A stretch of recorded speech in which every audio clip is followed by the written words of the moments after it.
Bienvenue au podcast L'entrepreneuriat authentique par Nancy Richard. Ici, chaque semaine, je partage un ingrédient secret qui m'a permis de bâtir des entreprises où les valeurs brillent autant que les résultats. Authenticité, créativité, bienveillance. Ce podcast est votre dose hebdomadaire d'inspiration pour aligner passion et profession. Ensemble, découvrons les clés pour entreprendre avec cœur, audace et un brin de rock'n'roll. Prêt à libérer votre potentiel entrepreneurial? Branchez-vous, ça commence maintenant! Et bonjour à vous, ici Nancy, j'espère que vous allez bien et que vous avez passé une merveilleuse semaine. Soyez alerte à partir de maintenant pour saisir vraiment toute la subtilité de cet épisode parce que le thème, c'est la poésie.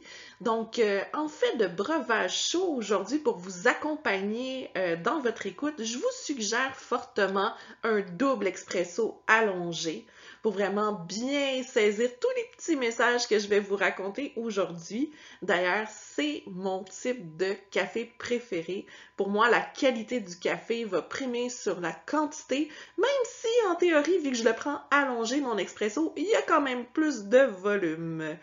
Et donc, pour être capable de vous tourner cet épisode-là, j'en ai pris 2 déjà aujourd'hui. Par rapport à la poésie, je me demandais vraiment qu'est-ce que j'allais vous raconter dans cet épisode-là. Mais en fait, ça fait partie intégrante de ma façon d'enseigner parce que je crée une multitude de poèmes, bien souvent sous le format d'acrostiche pour faciliter la rétention de la matière auprès de mes étudiants. Parce que justement, c'est visuellement attrayant de voir le mot-clé principal défiler devant ses yeux. Puis je l'utilise également pour mes posts de médias sociaux parce que c'est toujours chouette de voir des petits poèmes, donc ça attire un beau capital sympathie. D'ailleurs, dans le cadre de la Semaine mondiale des enseignants, j'avais créé un acrostiche par jour pour les membres de mon équipe. J'ai envie de vous présenter ici celui de Rémi, parce que quand on parle de poésie, bien évidemment, on parle de romantisme, mais aussi du fait que c'est le seul qui a 4 lettres dans son nom dans l'équipe, fait que c'était moins long de vous le présenter. D'ailleurs, j'ai pas eu à faire d'acrostiche sous ce nom-là, mais si j'avais fait l'acrostiche de Philippe Audrey, la rue Saint-Jacques, je peux vous dire que j'aurais travaillé longtemps pour être original avec le nombre de lettres qu'il y a dans son nom. Et soit dit en passant, c'est un acteur que j'adore, qui est super cultivé, qui est vraiment très drôle. Puis j'ai eu la chance de le voir en spectacle et je l'adore. Alors voici, sans plus tarder, j'enfile mon béret à l'instant pour vous présenter l'acrostiche de Rémi. Rationnel, Rémi a une énorme capacité de peser les pour et les contre pour prendre la meilleure décision qui soit. Encourageant, il trouve toujours le mot juste pour encourager sa douce moitié. Méthodique, il crée de nouveaux systèmes pour aider toute l'équipe à être plus structurée. Impliqué, il participe à toutes les activités de l'école depuis le tout début et sa contribution a fait de l'école une référence mondiale. Donc, vous comprendrez bien que c'était vraiment pour souligner son bon travail que je vous ai raconté ça ici. Puis c'était comme pour souligner le petit côté romantisme en moi. Un autre acrostiche qui est vraiment connu dans le domaine de la périnatalité, c'est l'acrostiche APGAR, qui est un score pour évaluer l'état du nouveau-né à la naissance à 1 minute, 5 minutes et 10 minutes de vie. Mais peu de gens savent en fait que c'est basé sur le nom du médecin qui a trouvé cette méthode-là qui s'appelait Virginia Apgar. Et chaque lettre, c'est un critère qui est évalué pour ça. Donc, activity, pulse, grimace, appearance et respiration. Mais là, je vous raconterai pas tout ça. Là, c'est pas un cours de périnatalité que je suis en train de vous faire, mais c'est vraiment juste pour mettre en lumière que cette médecin-là aussi a eu cette finesse d'esprit-là de faire un acrostiche. Puis si vous avez envie de découvrir encore plus mon univers, justement, au niveau littéraire, mais je vous invite à aller sur le site web de l'École Cybelle, donc écolecybelle.com. Il y a un onglet qui s'appelle « Outils gratuits ». et j'ai rédigé plusieurs e-books mettant de l'avant les qualités essentielles de tel ou tel métier et j'ai décliné ces qualités essentielles-là avec un acrostiche. Donc, vous pouvez aller télécharger celui de la doula, de la tanadoula, etc. La définition officielle maintenant de la poésie, c'est l'art d'évoquer et de suggérer les sensations, les impressions, les émotions les plus vives par l'union intense des sons, des rythmes, des harmonies, en particulier par les vers. Mais dans mon langage à moi, la poésie, c'est la capacité de voir le beau dans tout et de s'émouvoir. Puis, pour moi, j'ai vraiment envie de mettre de l'avant, puis en fait, je m'en fais même un point d'honneur de protéger la qualité de la langue française quand je travaille et de même faire apprendre des expressions québécoises à mes étudiants de partout dans le monde. Parce que pour moi, je viens du Québec, c'est super important de protéger ma langue et de bien l'utiliser, puis de bien la protéger aussi. Donc, je parlais avec Marie-Ève, qui est une de mes étudiantes Tanadoula, qui est devenue une amie aussi, puis qui anime un podcast qui s'appelle À ton chevet. Puis on parlait des expressions québécoises, puis là, on n'arrive pas à s'entendre sur celle-là, parce que je sais pas c'est dans quel ordre qu'il faut la dire. Est-ce que c'est les babines qui suivent les bottines ou c'est les bottines qui suivent les babines? Mais dans tous les cas, ça veut dire que quand on dit quelque chose, on le fait vraiment. Puis, d'aussi loin que je me rappelle, j'étais toute petite, j'ai toujours eu un amour de la lecture et de l'écriture. Puis même qu'à l'âge de mes 12 ans, dans un échange de cadeaux de ma famille, j'ai une de mes tantes, Monique, ma tante Monique, qui m'avait donné un recueil de poésie, pour vous dire.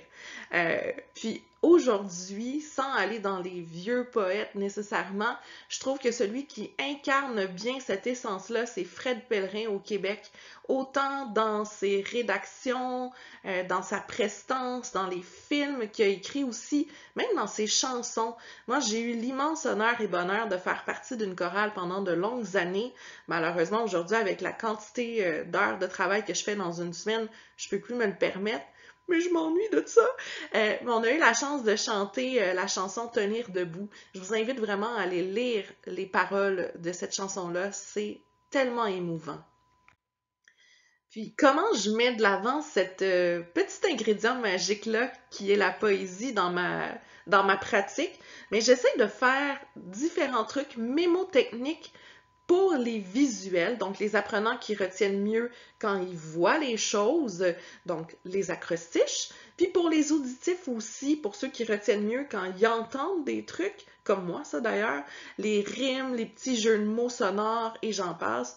Puis tout ça, j'essaie de dynamiser mes cours grâce à la fameuse méthode CREST des cadets de l'air que j'ai apprise il y a, mon Dieu, une trentaine d'années déjà. Cresse comme la pâte à dents, donc sourire! Mais en fait, c'est que dans les cadets, j'ai eu différents cours tout au long de mon parcours. On a eu des cours de leadership, des cours d'art oratoire, des cours de technique d'instruction. Puis c'est vraiment à cette époque-là que je savais que j'allais devenir prof de façon officielle, que j'étais vraiment sur sur mon X en fait, que j'étais vraiment faite pour enseigner. Donc, la fameuse méthode CREST qui me permet de dynamiser tous mes cours, j'ai envie de vous l'aborder avec le thème des pastas. Pour mettre en honneur ma grand-mère paternelle qui était italienne, donc Ida. D'ailleurs, ça fait 2 ans déjà que je fais Duolingo en italien à tous les jours de ma vie, ok? J'ai vraiment envie d'aller visiter ce merveilleux pays-là où ma grand-mère est née. Puis un jour, je me promets d'aller faire un tour en Italie. Mais soit dit en passant, on va faire un petit jeu ensemble avec la méthode CREST. CREST pour comparaison, raison, exemple, statistique, puis témoignage. Alors, comparaison, je pourrais comparer dans le cadre des pastas, les fusilli avec les rigatoni ou avec les farfales. Tu sais, vous savez, les farfales, c'est les fameuses pâtes en forme de boucle. Mais en fait, dans mon cours de Duolingo, j'ai appris que farfalle, c'est papillon. Donc, c'est pour ça que ça ressemble pas à une boucle nécessairement, mais c'est des papillons. Si je veux mettre de l'avant la raison, mais je pourrais dire pourquoi certaines personnes mettent du sel ou de l'huile dans leur eau quand ils font bouillir leur eau pour faire des pâtes. Si je veux donner des exemples, mais je pourrais donner des exemples de sauces. Carbonara, Alfredo, Arrabbiata, Puttanesca, etc. Des statistiques aussi, mais je pourrais dire que dans la maison des Dumais-Richard, 100% des membres roulent leurs spaghettis, 0% les coupent parce que c'est sacrilège de couper du spaghetti, OK? Puis, si je voulais faire un témoignage, ben, tu sais, je pourrais dire que mes 2 filles, Lily et Fanny, me disent souvent « Maman, c'est toi la meilleure pour faire des pâtes. » Puis aussi au niveau des rimes auditives, comme là je vous ai fait plusieurs exemples d'acrostiches, mais au niveau des rimes auditives aussi, ça facilite beaucoup les apprentissages aussi parce qu'on s'en rappelle longtemps, ça devient gravé dans notre mémoire. Puis dans le cadre de la formation doula que j'enseigne, j'ai créé un espèce de petit poème au début de la section accouchement pour donner les bonnes astuces à mettre de l'avant pour un accouchement plus doux et serein. Donc, ça s'appelle les alliés en et de la future accouchée. Donc, gravité, mobilité, proximité, intimité. Puis là c'est sûr que je vous raconterai pas le poème au complet, puis je vous expliquerai pas pourquoi qu'on utilise ces mots-là. Mais je voulais juste vraiment que vous ayez cette consonance-là auditive dans votre oreille pour voir en quoi ça peut aider quand on utilise la poésie dans son enseignement. On peut aussi utiliser la poésie de cette façon-là en mettant des mots un en dessous de l'autre qui commencent avec les mêmes lettres pour favoriser la rétention aussi. Amour, amitié, American Express, non, pas American Express, mettons amabilité. On peut aussi utiliser la poésie dans notre travail en créant des playlists d'inspiration ou de soutien. Moi, j'en ai fait une vraiment dédiée au deuil périnatal. Puis, je pense que les gens peuvent aller voir, certainement pas voir dans une playlist, guys. On va aller écouter. Mais ils peuvent aller voir les paroles ensuite. Par contre, Poussière d'ange d'Ariane Moffat pour l'interruption volontaire de grossesse, Les petits pieds de Léa de Céline Dion pour une perte périnatale. Donc, ça aussi, la poésie des paroles d'une chanson, ça peut être très touchant et inspirant pour certaines personnes qui vivent une épreuve pas facile pour les aider à la surmonter finalement. J'ai envie de vous laisser ici avec une citation inspirante de Percy Bysshe Shelley. Et Bysshe, c'est B-Y-S-S-H-E. Je suis pas sûre que je le prononce comme il faut, mais bon, on va lui rendre honneur. La poésie est le souvenir des meilleurs et des plus heureux moments, des meilleurs et des plus heureux souvenirs. Puis moi, je l'aime beaucoup cette citation-là parce qu'elle va résonner avec ma propre sensibilité à la beauté des souvenirs et à leur pouvoir d'inspirer. Puis moi, là, via mon podcast, mais j'ai vraiment envie de créer des souvenirs avec vous et vous inspirer aussi finalement. Alors, j'espère que vous avez terminé votre expresso double allongé ou si vous n'étiez pas assez wild, peut-être juste un petit café americano. Mais j'espère que vous avez apprécié cette petite tranche de poésie en ma présence. Et la semaine prochaine, on continue un peu dans cet esprit-là avec le thème de l'amour. Alors, je vous souhaite une merveilleuse semaine et on se retrouve très bientôt. Ciao, ciao! Pour de plus amples informations concernant mes entreprises ou mes services, vous pouvez visiter mon site web nancy-richard.com.